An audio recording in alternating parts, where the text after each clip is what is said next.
ఈ రోజుల్లో చుట్టాలు ఎట్లున్నారంటే నా వరకు అరే సూపర్ ఇస్తాను నువ్వు వీడియోలు మస్తు డెవలప్ అవుతావు అనేసి నాది కట్ల మాట్లాడుకుంటా నా పక్కన ఉన్న వాళ్ళకి పోయి అసలు ఈమె చూసినావా, ఈమె బట్టలు చూసినావా, నీ బిడ్డ ఇట్లేస్తాందేంది బట్టలు, నీ మనవరాలు ఇట్లేస్తాందేంది బట్టలు, నీ కోడలు ఇట్లేస్తాందేంది బట్టలు, కొంచెం మీరు చెప్పుకోరా అంటే నాతోటేమో నువ్వు సూపరు, నువ్వు తోపు, నువ్వు తురువు అన్నట్టు నాతోటి.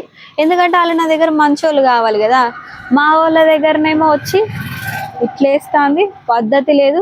పద్ధతి అంటే వేసుకునే బట్టల్లా కాదమ్మా, మనం బతికే విధానంలో ఉంటది. కొంతమంది ఉంటారు పట్టు చీర కట్టుకొని మొత్తం నగలు వేసుకొని వాళ్ళు పద్ధతి ఉన్నట్ట. అంటే డ్రెస్ పద్ధతి వేసుకుంటే వాళ్ళ విషయాలన్నీ పద్ధతిగా ఉన్నట్టు. అదే వెస్టర్న్ వేర్ వేసుకొని స్లీవ్లెస్ వేసుకుంటే వాళ్ళు అసలు పద్ధతిగా లేనట్టు, పద్ధతిగా పెరగనట్టే. ఇంకొంతమంది ఉంటారు మా ఆడబిడ్డ ఇట్లా, మా ఆడబిడ్డ ఇట్లా, మా ఆడబిడ్డ నన్నైతే అస్సలకే కాంతలేదు అని నాకే వచ్చి చెప్తారు. మళ్ళీ నా గురించి మాత్రం అందరికీ చెప్తారు.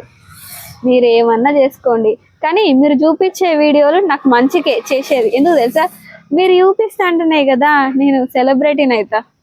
ఓకే, గుర్తుపెట్టుకో.